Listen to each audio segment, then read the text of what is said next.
Due to me leaving a little bit of a hole down here to collect sediment and water over the weekend, I guess they kind of liked it, because now they want to do some talks about building a full-sized pond down here. When we last left on Friday, the main thing I wanted to do was leave this to where it wouldn't collect any water. We had 2 full heavy days of rain. As you can see, that worked out.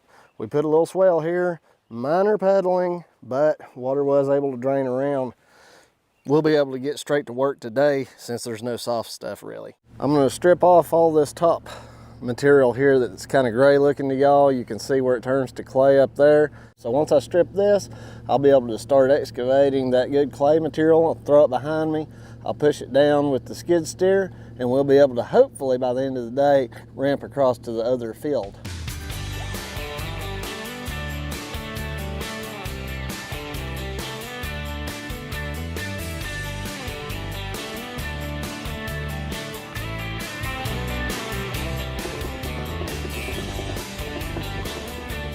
Now in the skid steer, I can direct my dirt a little bit better with it.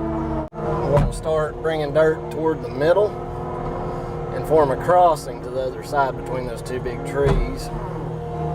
You're going to see me go across here in little bitty gains and lifts. That's some really good dirt. I'm thrilled with it.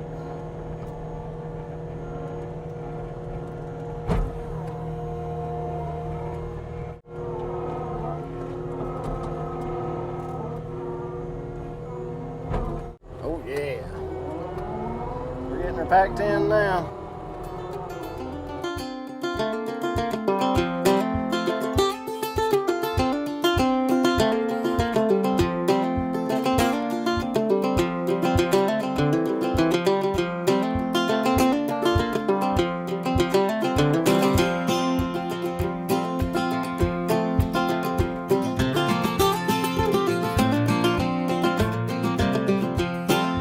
I'm really happy with the progress I'm making on this. You can see we're down to really good consistent clay here. I think now that I'm getting into this and seeing kind of the shape that it's taking, what I'm going to end up doing, once I can bridge my way across and get the excavator up on the hill, I'm going to end up cutting the core around this side of this tree just a little bit, and we'll just kind of wrap this dam around that way. But we will still make the final crossing for like cars and stuff up between the 2 trees like the customer wants. Let's go ahead and pull what dirt we have left off of what's going to be the road or little driveway coming across, see what we can raise this dam up to, and then we'll have to assess where in the world we're going to get more dirt to finish it out.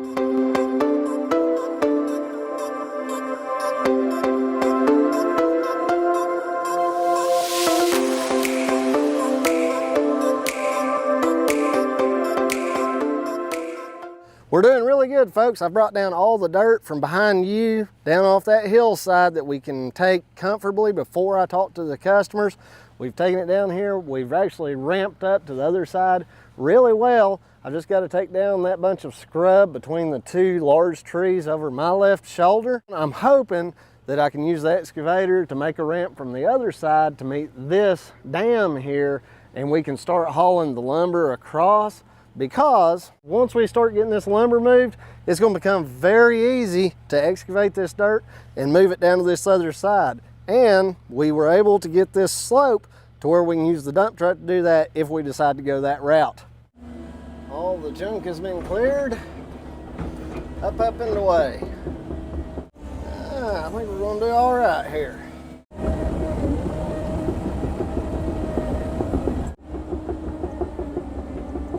I gotta work pretty good.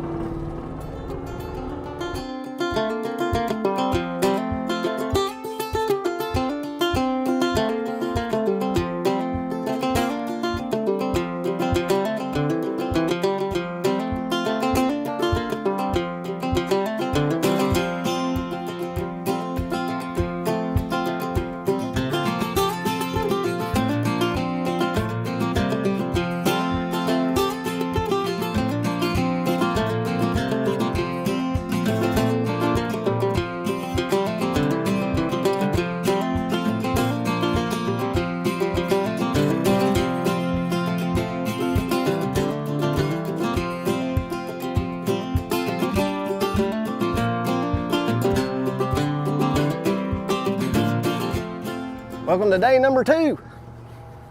It has been quite rainy overnight and into this morning. So we're gonna turn lemons into, make lemons into oranges. I think that's the saying. Straw bale. I did this in a couple of videos ago, but we're gonna do it again. Just used motor oil. Just a touch of diesel fuel. Help things get going.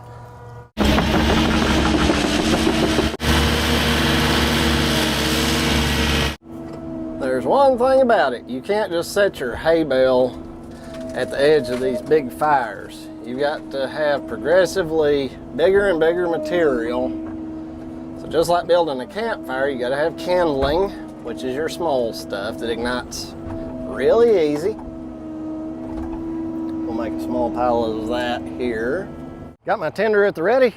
Today I have devised a new method of ignition. This is a fail-safe. I have in here diesel fuel. It's very important to note that you either use diesel fuel or kerosene. This being the wick, regular paper towel, and a bottle. I will be lighting the wick, which will burn slowly down into here, igniting this, melting the bottle, and igniting my bale of hay. This will give me ample time to retreat to the safety of the excavator. Do not try this at home. I'm a trained professional in the ignition of flammable fluids. Y'all stand back now. You never know what could happen here.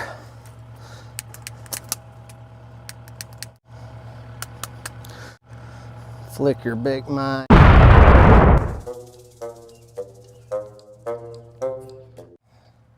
Whatever. Looks like I've caught a tree on fire. I guess we better deal with that. That one's straight up the hill. Let's go down here and check this out real quick. The inside of that tree is actually on fire right now. I can feel the heat off of it.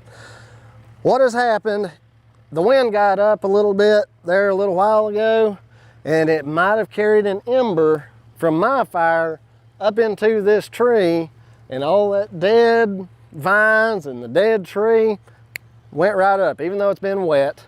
Just look at this.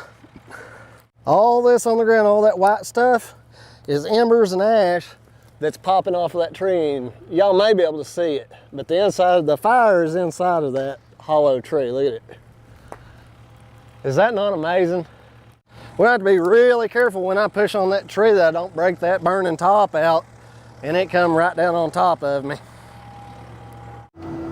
Come on, right on the fire's where I want it to go. Come on.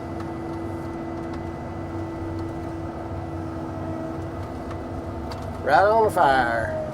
Boom! Yes! Get you some of that. Yeah, that thing broke right up. Let's see if we can just get it stacked on this fire real quick. Come on. Boy, that fire's hot.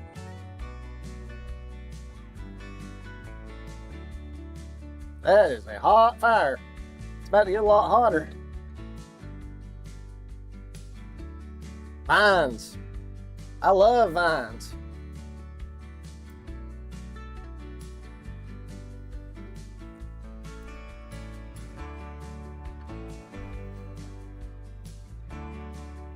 Whoo! A fire that hot? That's good for stumps. I was actually shuttling all these stumps over with my skid steer and grapple when I noticed that tree on fire.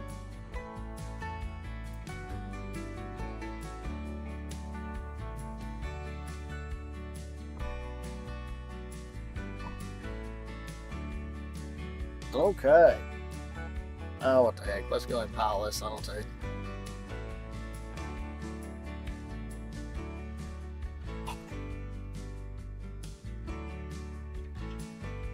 We're gonna start a fire, we might as well start a good one.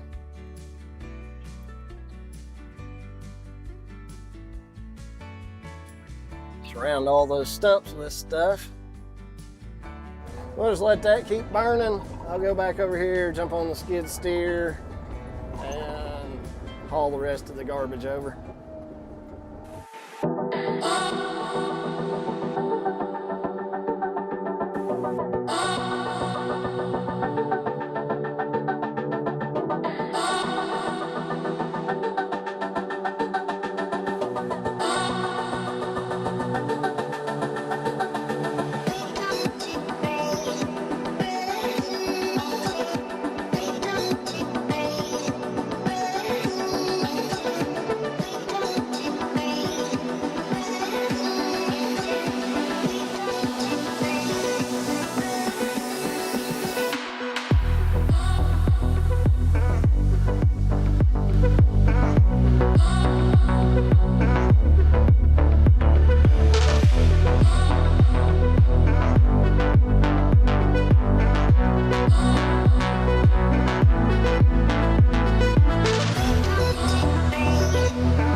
last little bit of the wood and such.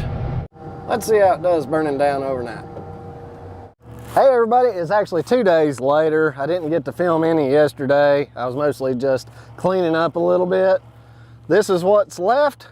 We've got some good wood here. I bet anything there's enough embers in there to start another fire, which will save me $9 on a straw bale. I like to plan out where I'm going to do my burn pit, and the reason I'm doing a burn pit for all these boards is all of the nails in here. They're wanting to use this to drive ATVs around, so we don't want to leave a bunch of nails for them to get flat tires. I think the ideal place to put the pit is right next to those coals. For one thing, once I dig it out, I can just push all of the coals and embers into that pit, hopefully use them just to start a fire. You see the smoke coming off of it? Where there's smoke, there's fire. Two things. That boom is about 20 feet long, so I'd say vertically this pit's about 15 feet deep, 15 feet wide, I would guess. Should be plenty. That's some super good clay. It's going to be great for that pond dam. I'll park the machine next to that pile here in a little bit, and y'all can get a perspective of how much dirt we got to work with.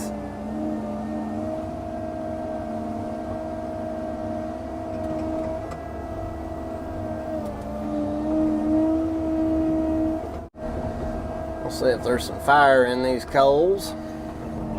What'll happen is you'll get a couple of good chunks of burning wood that get covered with ash, and it chokes them out, but as soon as you expose them to air, they'll start burning. Those chunks should start burning, I think. If not, I've got a straw bale that I can add to the mix. We'll let that sit about 10 minutes and see if it'll take off. We're starting to get a few little flames going, but it's not really taking off just yet. But I think we've got enough energy in here that if I put some of that good dry lumber on there, it'll take off pretty quick.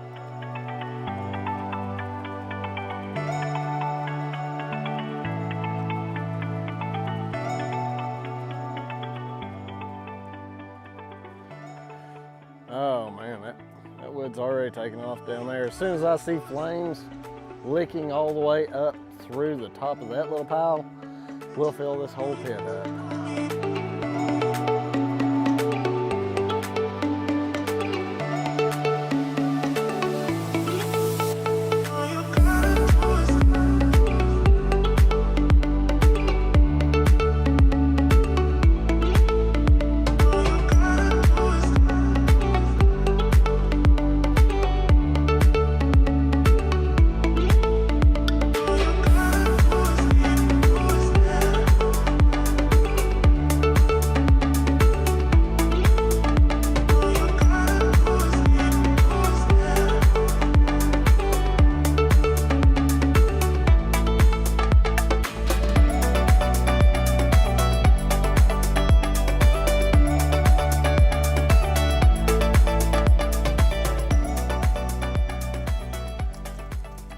Oh yeah, that thing's about to take off. It's a smoky one, isn't it? Look at it cooking the steam out of that dirt pile. Whew. That's about as close as you want to get. That thing is hot.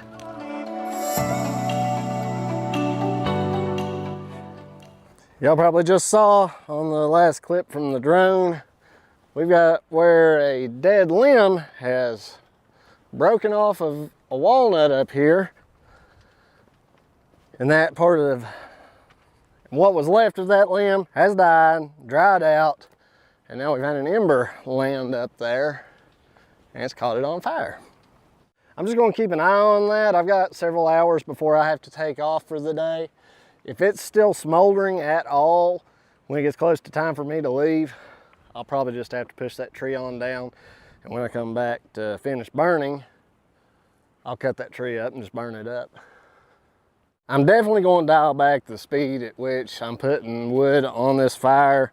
The hotter it gets, the faster that updraft from the heat and it'll carry those embers farther. I don't mind if these trees right around me get to smoldering or catch on fire. It's when it gets way over in the woods and I can't get a machine to it to push the tree down or put it out, that's where my issue begins. Well, I want to do this safely, quickly but safely.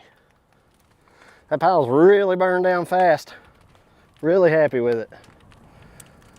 I'll let it burn down a little bit more and then we'll just put a handful of wood on. In the meantime, I'm gonna take the skid steer and rake this stuff up.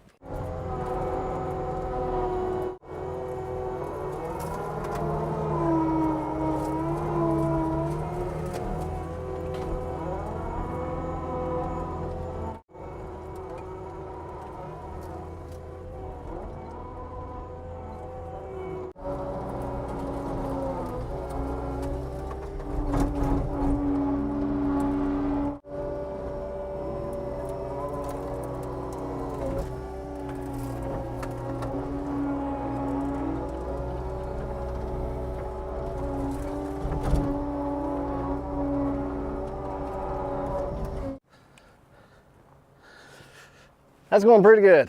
Let's get the rest of this stuff burned up and move on to the next thing.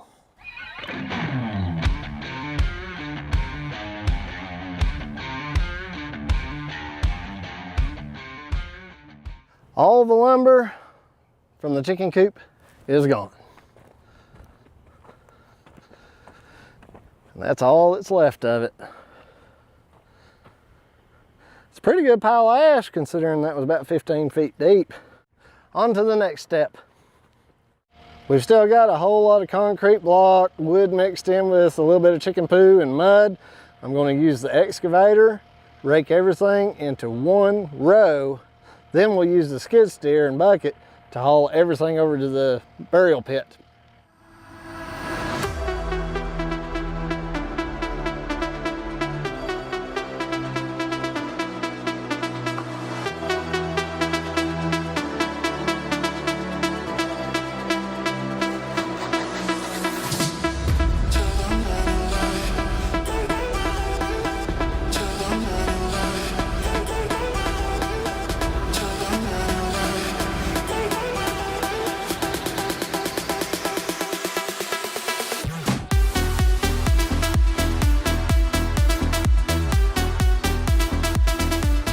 There it is, folks. One big chicken coop annihilated. We're not done here though. We've got to go across the way to put in a couple of more culverts to give them access and me access to do a little bit more clearing to expand their little ATV park. Appreciate you watching. See you on the next one.